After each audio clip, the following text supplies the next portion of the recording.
let's get into class. The lesson today is my final installment on why I am not a Muslim. And I could teach, obviously, on any of these subjects for an extended period of time.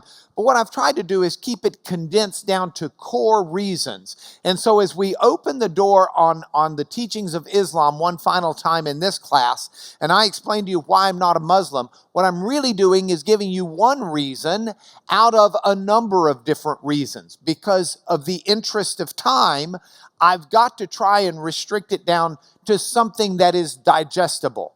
So I don't want you to walk away thinking, that is the only reason. It's not the only reason. It is a sample, a good sample that's probed a little bit deeper so that you can see what it is that really is concerning to me on at least this examination level of why I'm not a Muslim. This is one reason that stands out from the rest. So if I'm doing that, it's what I've already told you about the issue of historical accuracy. Because we've got to be able to read with confidence that which we rely upon in Scripture as being historically accurate.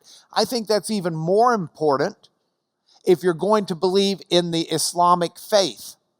Because the Islamic scriptures, the Quran, are seen to be the words of Allah that were imparted in Arabic to Muhammad, that Muhammad would then dictate to others, but that Allah himself secured the transmission of those words with such precision that there is no change, no discrepancy, no polluting, no alteration at all of the Quran as the transmission of the word of Allah.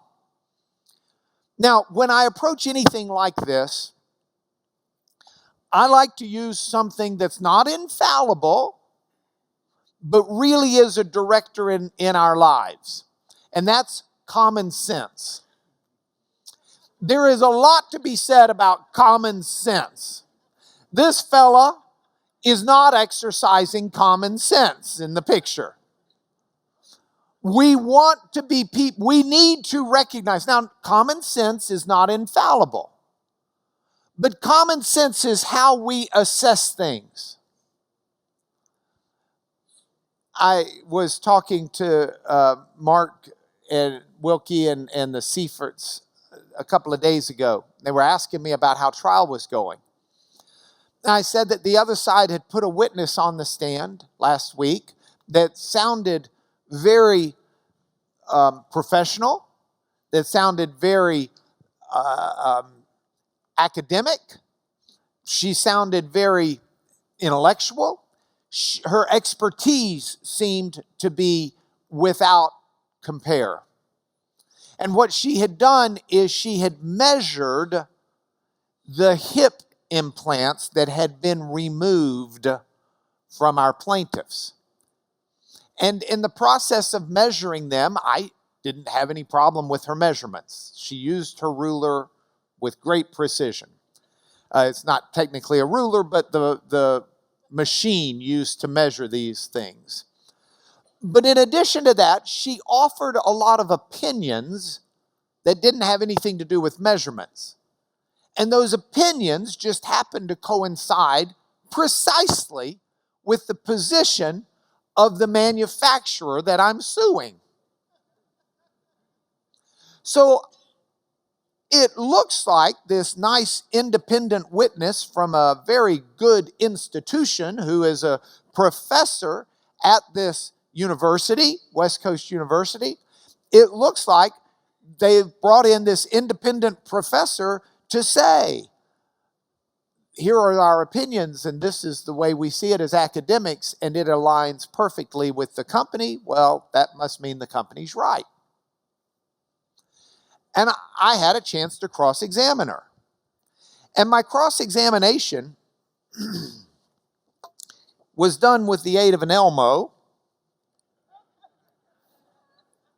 and a pen. And I started out and I said, ma'am, the jury's heard about you, and I won't use her name on the internet here. We'll just call her PC.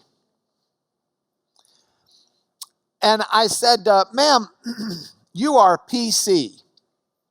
You are an academician who works at this university. I said, but if we're going to be fair about who you really are, what the jury needs to understand is if this is industry, the company that made the item we're fighting about, I said, you and industry have a lifeline between you. That is blood. You bleed industry. You are so connected to industry that if anything were to sever that, you would die, wouldn't you? And she said, no. And I said, well, I'm not saying you'd die physically. You would die professionally and economically. And she said, well, I don't agree. And I said, ma'am, we can save the jury an hour if you'll just agree with me now. But if you won't agree with me now, I'm going to walk through some documents, and common sense is going to dictate that I'm right. She said, well, I just can't agree with you. I said, okay. I said, first of all, you are a professor, you say, at this university. She said, yes. I said, now, what classes are you teaching this semester? Well, I'm not. I said, oh, okay. What classes did you teach last year? Well, I didn't. I said, what classes have you ever taught in your entire life? Well, I haven't. I said, okay, interesting kind. She says, I'm not that kind of a professor. I said, no. I said, it's kind of like your PhD. That's the kind of doctor she is. I said, your PhD, you told the jury that you had it in medical studies. She said, I do. I said, you told the jury that's like what doctors do and study. She said, it is. I said, no, it's really not. I said, you got your PhD from this university in Sweden where you went physically to the campus for 10 days. And everything else was done through the mail. And she says, it is not a mail order PhD. And I said, I understand that. You did go for 10 days. But it's, when you say it's like what medical doctors do, I've yet to find a medical school where you only have to go 10 days. She said, well, I said, now just common sense here. I said, let's go back to 2009. In 2009, your school said that they were going to cut the funding for your clinic. And you only get paid through your clinic. That means you get no more money. And if you can't raise the money for your clinic's gone. She said, well, those were tough times in 2009. I said, I agree. I said, so you went to industry and said, gee, would you give us money? They said no. So you started writing grants to get grant money. You tried to get grant money, didn't come through. So by 2010, you are sucking wind. You're looking at closing down. And you went back to this industry and you said, please, is there something I can do? And you found something to do for them. And this industry, since 2010, has funded your clinic 100%. Every penny that your clinic gets, which means every dollar that goes into your bank account, comes from industry. And then on top of that, they're paying you another couple $100,000 a year to testify in these cases. So your independence, truly, you cut that tie and you're dead. And it went on for another 45 minutes. But common sense is a real appropriate test. Before you decide, hey, I'm going to believe something, put it to the common sense test. Now, that doesn't mean that sometimes common sense can be wrong. It can be. There are some things that are counterintuitive. But we need to be intelligent people and deal with those things accordingly. See, some people treat Christianity. Some Christians believe that it's just some blind leap of faith off of a cliff, that you sever your head and leave it on a coat rack when you go into church. But that is not the Christian faith.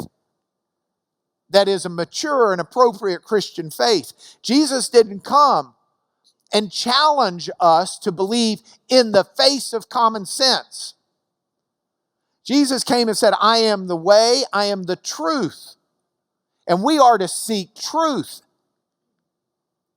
When Thomas doubted the resurrection of Jesus, Jesus didn't say, well, just close your eyes, take your head off and believe. Jesus recognized the idea of someone coming back from the dead is indeed something contrary to common sense. So Jesus said, put your fingers in the holes. Touch me, feel me. Put your hand where the spear went through my side. And offered reasons for belief. So the common sense test for me is one that is not infallible, but is one that's very, very important. And when I look at it, and I look at it in terms of Judaism and Christianity and Islam, all of these religions are based in history. They're all based upon this historical accounting. And when I read the Quran, I do not find the history that's recited in Quran to be reliable or accurate. And if the Quran truly reflects the words of Allah, and if Allah has truly secured those such that there would be no alteration, then those words should align perfectly with history. And where they don't, we should be able to see why historical texts are wrong, such that the Quran might be right.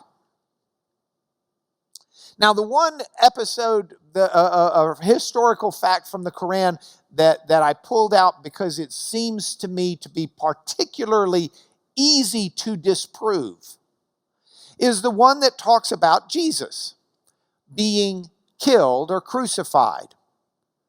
In the 4th Surah, verse 157 in the Holy Quran, we read, "For they're saying we've killed the Messiah, Jesus, the son of Mary, the messenger of God.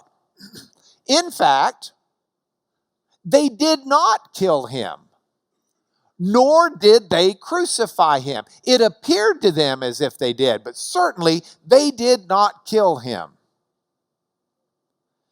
I find that at odds with historical information. 2 weeks ago, I went through this in some detail with you. And I went through it not only in terms of the Quran, but I said, let's just weigh it against other historical sources. Look at the very best Roman historian known to us, Tacitus. Tacitus, who was charged by the Caesars with writing the accurate Roman history of what happened under those Caesars. Tacitus writes of Christ suffering the supreme penalty, which was a capital punishment by crucifixion. That's the Roman terms for it, some of the terms. The supreme penalty under Governor Pontius Pilate. We have that history being written by Tacitus within 100 years of the events. He would have had open to him the records of the government, the writings of the time, and he was writing as the best, most responsible historian we've got. So we've got a Roman who's not a Christian, has no affiliation with Christianity, in fact, writes it up as a horrific faith, who recognized the historical fact that Jesus Christ was killed under Pontius Pilate. We looked at Lucian of Samosata. Lucian of Samosata was a Greek writer, and all he was doing was writing satires. We've got a number of his satires, and he was writing about a fellow who was a grifter, for lack of a better way of saying it, a fellow who was just, if you saw the play The Music Man or the movie The Music Man, he was like Professor Harold Hill. He was someone who would just exist by tricking other people into paying for his lifestyle. So he becomes a Christian so that he can get free meals from the Christians. And the Christians really do take care of him and give him all of this stuff out of their Christian charity. And so as Lucian is writing this up, Lucian is saying that this man tricked, in essence, the Christians, who themselves were worshiping and came from a wise man, a sophist, a wise man who was crucified. And multiple times in his writings, Lucian refers to the crucified sophist who started the Christian faith. It's a Greek recognition to go along with the Latin recognition. Again, quite early, and not by someone who is a Christian. This is a pagan source. We can look at Josephus. Josephus is a Jewish historian who's born within the decade of the death of Christ. He's quite notable within the Jewish people. He would have been in the know. He had quite the education. He's extremely good with all of the languages of his era. He writes very good Greek. It's not phenomenal, but it's pretty good. He fights for the Jewish resistance, is captured, pledges his allegiance to Rome, proceeds to go to Rome, and then writes up for the Romans Jewish histories. And while those were secured by the church, probably for a number of centuries, it looks like the church may have added some, in fairness, we need to say, to what Josephus had to say about Jesus.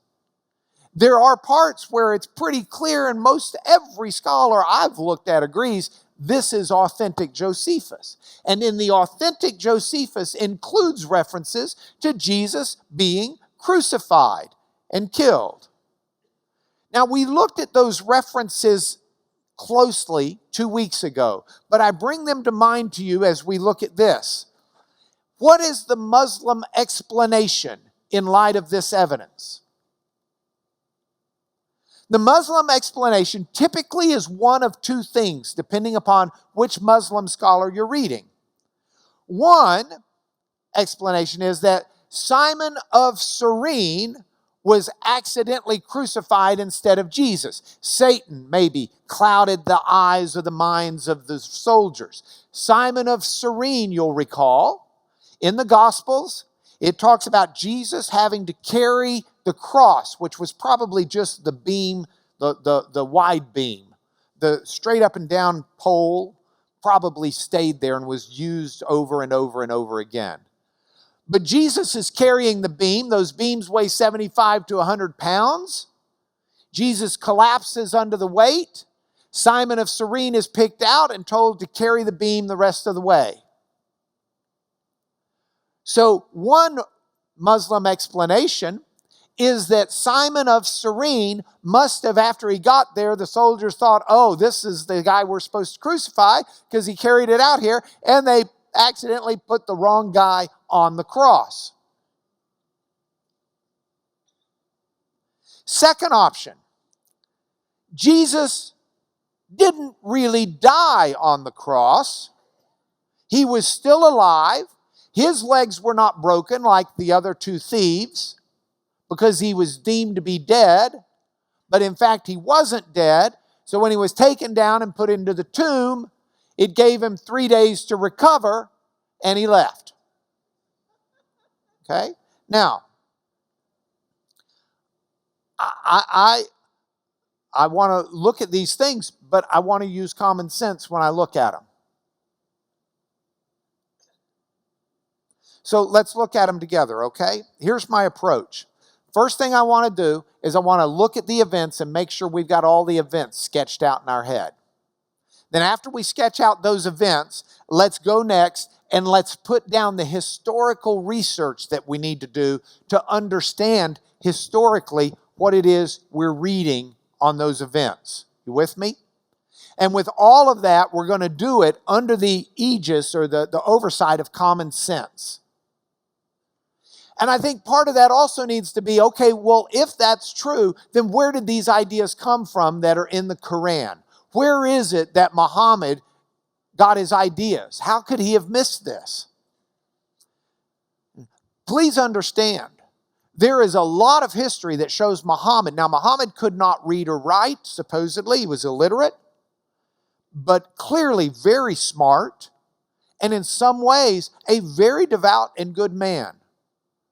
I'm not saying, nowhere in here am I saying that Muhammad sat down and maliciously made this up. I'm not his judge. I can't do that. But I do want to use common sense to see whether or not this is accurate.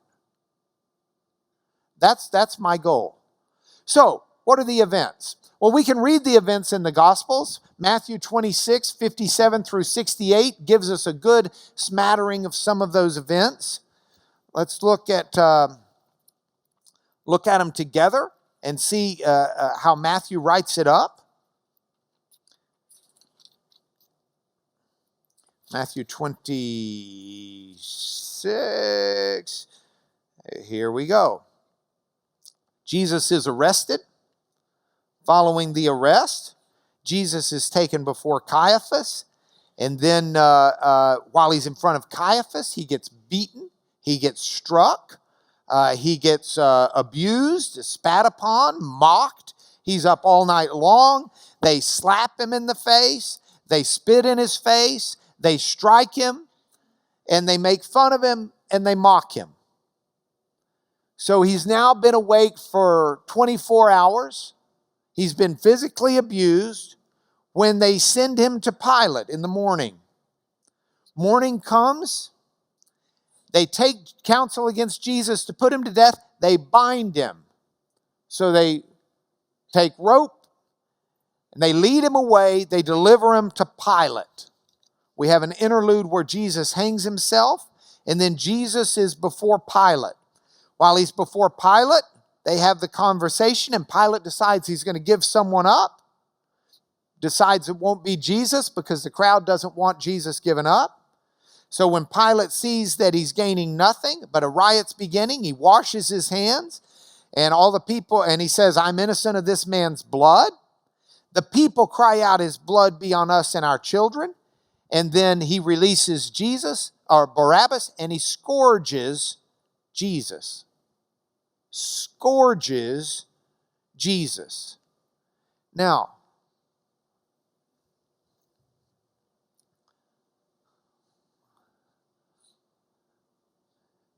I'm 56.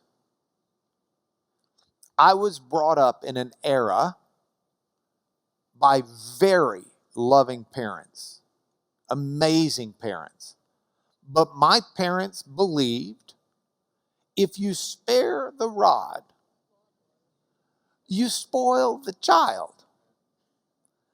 Now, it was always a last case scenario, and it was the discipline that was chosen if none of the lesser disciplines worked.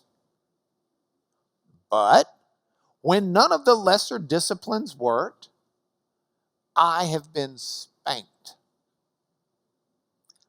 Not a lot, probably not enough to go past one hand. I mean, Catherine was the bad kid and Holly. No, I'm joking.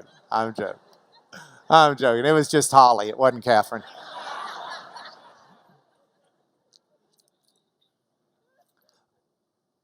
I can remember in 8th grade competitive athletics, basketball, the coach sent us out to the gym. Coach said in the gym, lift weights, to the weight room. We're out there, we're not lifting weights, we're cutting up.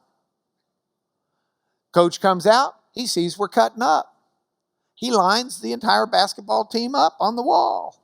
And we all put our hands on the wall, and he started at one end with this wooden paddle. And we got what we called whacks. Whack, whack, whack, whack.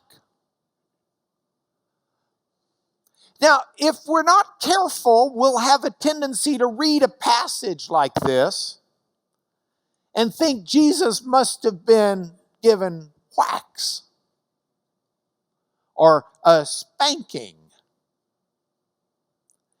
And that's only if we don't understand the events within their historical context. So if we go back to the PowerPoint and we add to it, John gives a good account too, the historical research becomes very important. Scourging was a Roman punishment. It means something very specific. There were Roman soldiers that were trained to give scourgings. They were called lictors, Lictors, which is interesting because when I was a kid, they also called it getting licks as well as getting whacks. The lictor was a trained Roman soldier, trained and given a job title. I mean, it's like they had a toga with a little label on it instead of like auto mechanic. It said lictor.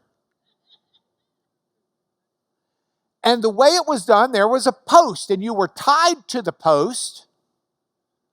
And the Roman soldier, the lictor, took the flagellum in Latin. We get the word flagellate from it. The flagellum. The flagellum was a wooden stick, pole, that had leather strings coming off of it. Leather cables, and tied into the leather were bits of metal, nails, hooks, broken pottery, glass, if you will. The goal behind a scourging or a Roman flogging was not to make someone wish they hadn't done it again. The goal was to truly tear the flesh off the body.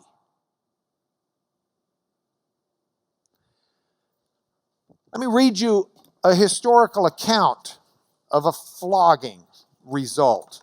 Book 4 of Eusebius, chapter 15, verse 4. Eusebius is writing here about the martyrdom of Polycarp, and Eusebius often gives free extra information when he writes, especially on martyrdoms. So here he is writing on the martyrdom of Polycarp. He says, before the account of Polycarp's death, and he's going to ultimately quote from an account of Polycarp's death. And he says, before I quote that, before the account of Polycarp's death, they, these people he's quoting, gave the account of the other martyrs and showed what firmness they evinced against the tortures they endured. Look at this. For, said they, and now he's quoting, those standing around were struck with amazement at seeing them lacerated with scourges, with the flagellum. This is a Roman scourging. Lacerated with scourges to their very blood and arteries, so that now the flesh concealed in the very inmost parts of the bodies and the bowels themselves were exposed to view. Then they were laid upon conch shells from the sea and on sharp heads and points of spears. And he goes on to talk about how they died. That's not unique to Eusebius. You can read it in Livy and others, that the scourging was one where it was not at all uncommon for the person being scourged to die from the scourging. I mean, it's ripping open blood vessels. It's truly tearing the flesh off the bones. There are multiple accounts of people whose intestines spill out because it's ripped through the abdominal wall and the abdominal muscles. That's what Jesus endured after having been up all night and already been beaten and already been bound. In the historical context, that's when Jesus is made to carry the crossbeam that's 75 to 100 pounds, and he can't make it outside the city. Jesus was a carpenter by trade. He'd carried wood all of his life. Carpenters, which also includes stonemasons, were pretty stout people. Because they didn't call Home Depot and have the wood delivered. They'd go out and cut the trees. They'd haul the lumber. They'd mason the stones and haul the stones. I was talking to Weston Fields is here this morning. Weston runs the Dead Sea Scrolls Foundation. He's the reason we've got translations of the Dead Sea Scrolls, and the scrolls untranslated. He still travels the world to raise the funds to get those things done. An amazing job. But Weston was telling me that he used to live in this suburb of Jerusalem, where an interesting discovery was made in a cave from an excavation actually that was being done in 1968, I believe. The excavation was being done at a time where it's really interesting to go back. You can read people who, sometimes in the name of Christianity, are pretty harsh about their belief in the Bible. And they would write about the crucifixion of Jesus, and they would say this is obviously fictionalized because the Romans didn't use nails. And when Jesus would say to Thomas, hey, put your hands through the nail holes, there wouldn't have been nails, especially through the feet. Because we've got 300 accounts plus of Roman crucifixion in ancient writings. But you can't go get a picture. Nobody's iPhone was working then. And so we didn't have pictures. So there were a lot of scholars who said there's no indication that nails went through the feet. And some write derisively of the Bible before 1968, when in the suburb of Jerusalem, they came upon an ossuary, a bone box, that contained the bones of someone who'd been crucified, a young man probably around the mid-20s in age. And the nail was still through the bone in his ankle, in his foot. And so you had the rusted nail, the Roman spike. And it's interesting to read the write-ups, and there have been a number of different people who've written on this, a number of different scholars. They had to rebury the bones pretty quickly, so we don't have the most full and accurate analysis that we could do today scientifically with those bones. But as I've read it, some of the best synopsis seems to be the idea that the feet were actually nailed perhaps both sides to the cross with a wood plate on the outside, so that the person couldn't take their feet and rip the nail through by taking their foot off. There seems to be an indication also for this young man that was crucified in the bone box. There are some marks on his arm bones in a place where it looks like his arms were nailed as well, though other scholars disagree with that. But the eyewitness, Professor Haas, who's the only one to have really seen those bones before they were reinterred, said that that's what he believed them to be. The details don't matter. I'm sure people were crucified in lots of different ways, depending upon the soldier, the time, the place, the day. But the crucifixion itself was always final. There's not, out of 300 accounts of crucifixions, there's not one where someone survived. Much less someone in the condition Jesus would have been in after the scourging, where he wasn't even able to carry his own cross. By the way, if I'm looking at that historical research and I'm using common sense, how do you mistake someone who's been scourged, which typically happened before a crucifixion, not always, but certainly did to Jesus, for a man who's picked out of the crowd because he's strong enough to carry the beam the rest of the way? That's not common sense to me. That the Roman soldiers would accidentally consider Simon of Cyrene to be the man who's been scourged and had the skin and muscle ripped off his bones.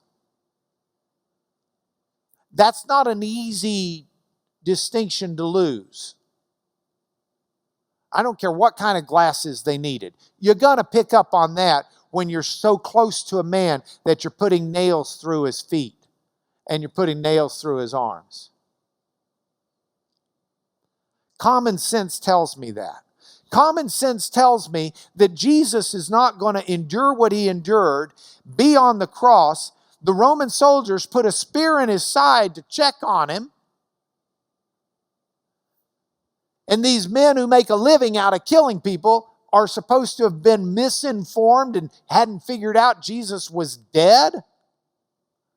And so they take him down from the cross and they let someone wrap him up and bury him. And after 2 or 3 days with no hospital intensive care, this man who's had his guts ripped out, who's had his skin taken off his bones, reappears and he's fine after a couple of days of R&R.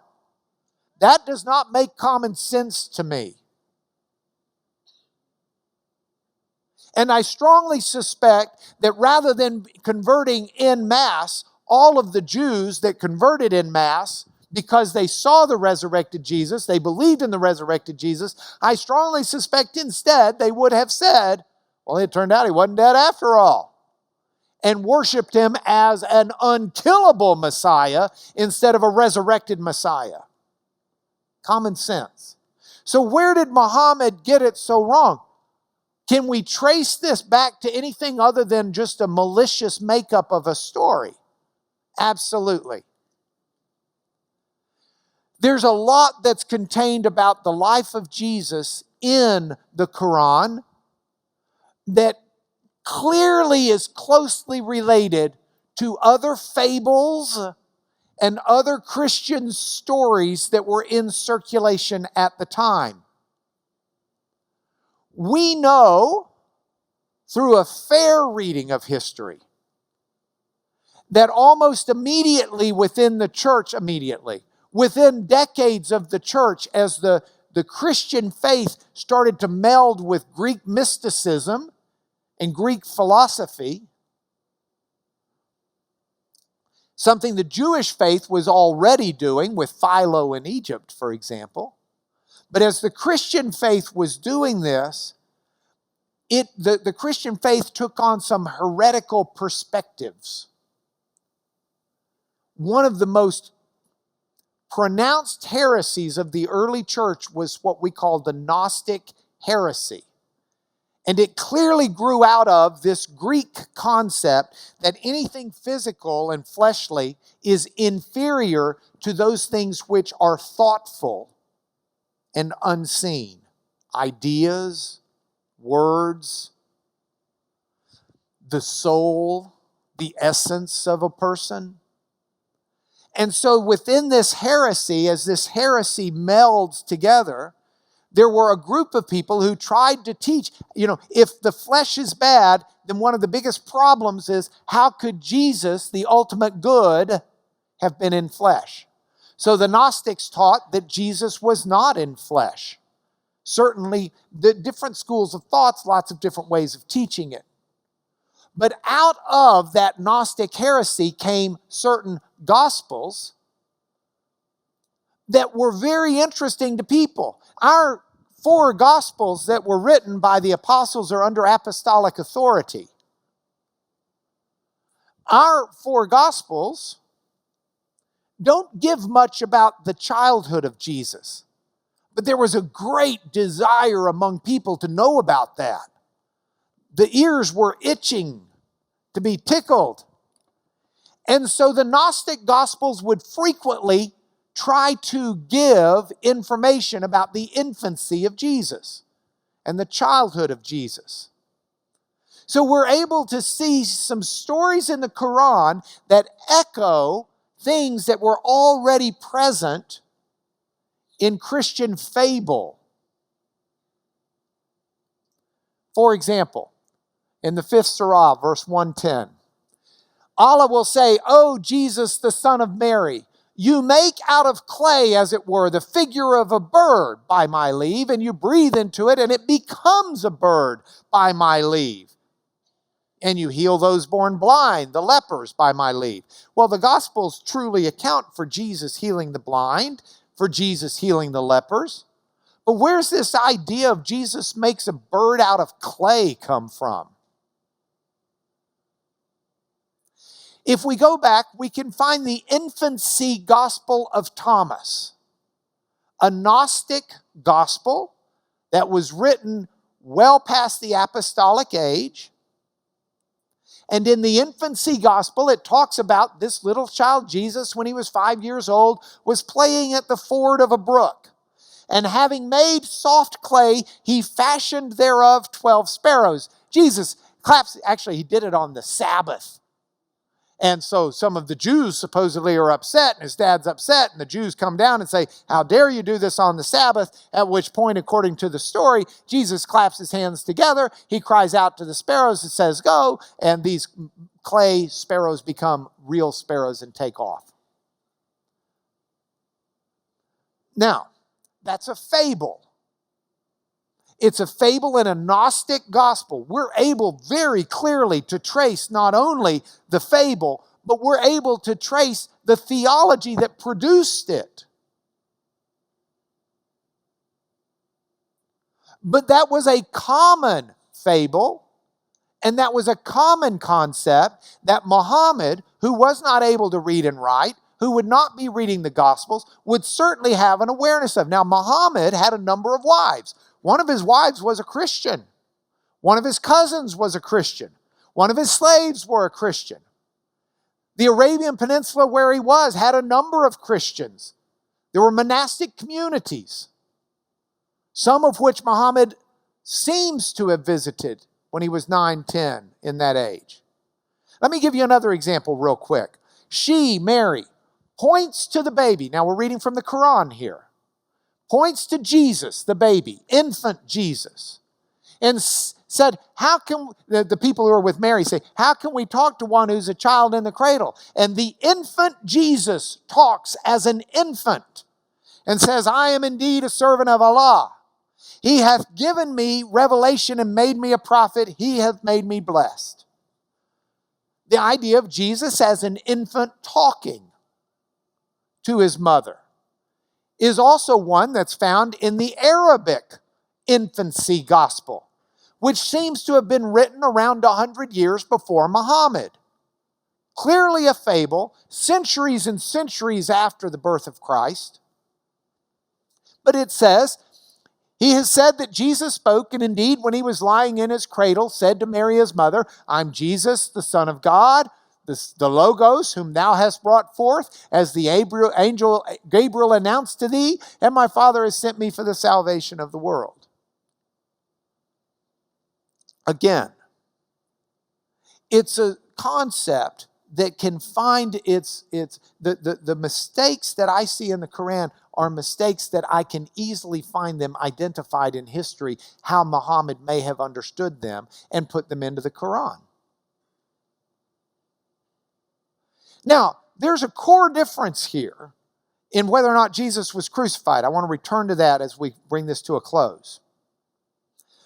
Because part of the Muslim argument is that if Jesus were truly God or a prophet, which the Muslim world accords Jesus to have been, if Jesus was a prophet, God never would have allowed a prophet to suffer such a humiliation as a crucifixion. It's one of the reasons that the Muslims will say that the Old Testament is corrupted, for example, because David is seen as a prophet, and the Old Testament says that David committed adultery with Bathsheba. And the Muslim view is that no man of God like David would have done such a thing. And the Bible's very different in that regard. Because the Muslim view is that God would so highly esteem a prophet that he would never allow a prophet like Jesus to suffer such a humiliating death. The Christian view is something that's very different. And this strikes at the core of Christianity and Muslim faiths. I believe that the Muslim view of God is a limited view of God. That God is much greater, even though the Muslims believe that Allah is great. I don't think they understand how great Allah really is. God is so great that God will suffer humiliation if it brings redemption to His people. I am the father of 5. One of my daughters is sitting right over there. She is a freshman at Baylor. Go Tech.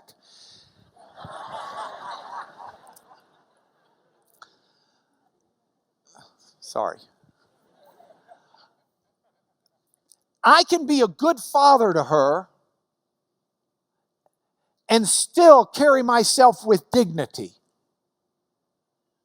But if you told me the only way to rescue my daughter and to save her life, or more, her soul, is for me to take off all of my dignity, for me to humiliate myself, for me to be punished unrighteously, for me to suffer when there is no basis for the suffering. If that's the only way I can save my daughter, I would do it in a heartbeat. And would you look at me and say, what a bad father that he would suffer such humiliation? No, you would not. Because the God who's willing to suffer humiliation to save His people is a greater God in my mind. The God, hear me here. See, the Muslim concept is our salvation is based upon deeds, quantity or quality.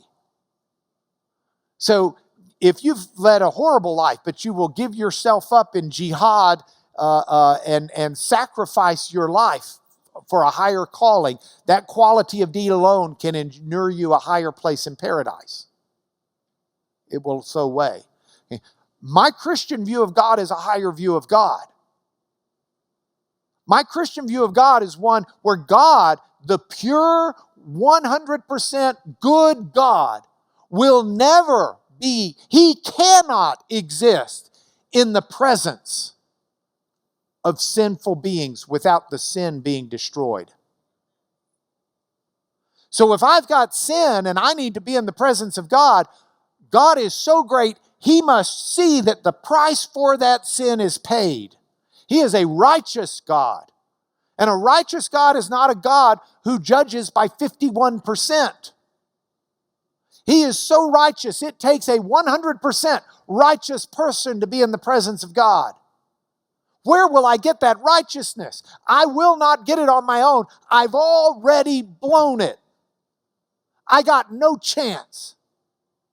But for a righteousness that comes through the death of Jesus, who said, I don't deserve the death, I don't deserve the humiliation, I don't deserve this, but I'm going to do it because it's my way to reach those I love. I'm taking Mark Lanier's humiliation on, and I'm bearing Mark's humiliation, not mine.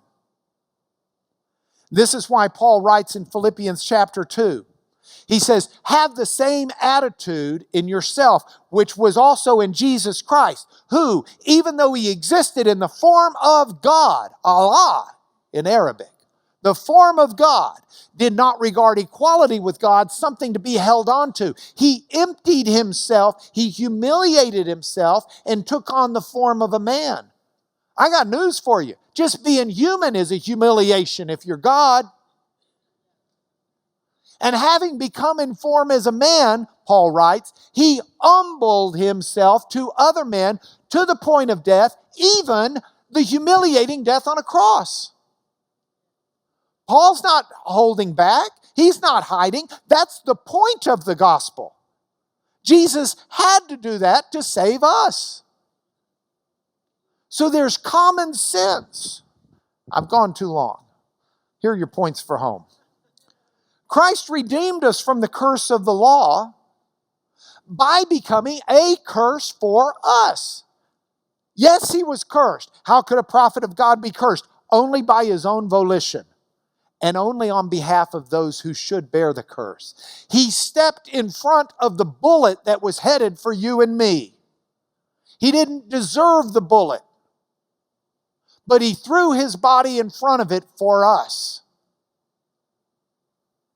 That's what happened. And I need to show gratitude with everything that I have.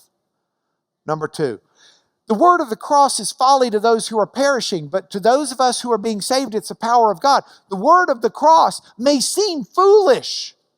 It may seem foolish to the Muslims. It may seem foolish to the pagans. It may seem foolish to people who go to church. But it's not foolish. It's something that empowers God to save his people without sacrificing his just character. It is where perfect love and perfect justice meet in that act of mercy. And that's where I want to be found. Last point.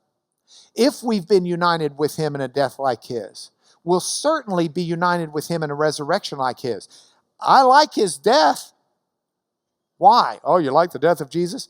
Look, I got to be clear with you. I feel bad for what happened to him. I have great gratitude. Oh, I wish it didn't have to be so, but without it, I have no chance in the presence of a holy God. I want to be resurrected from this death. And thankfully, I have a resurrected God who will work that same power within me. So with that, I'm not a Muslim. Can I bless you in the name of Jesus? Father, I ask you to pour your blessings out on everyone today. I pray that this message of your cross, what it means, your resurrection, how it changes everything for us, will ring out with truth of your greatness in justice, your greatness in love, your greatness in mercy, that you are not just God, but you are Father who loves us as a father loves his children with a perfect love, Father, not an imperfect human father's love. And may your name be exalted above all names.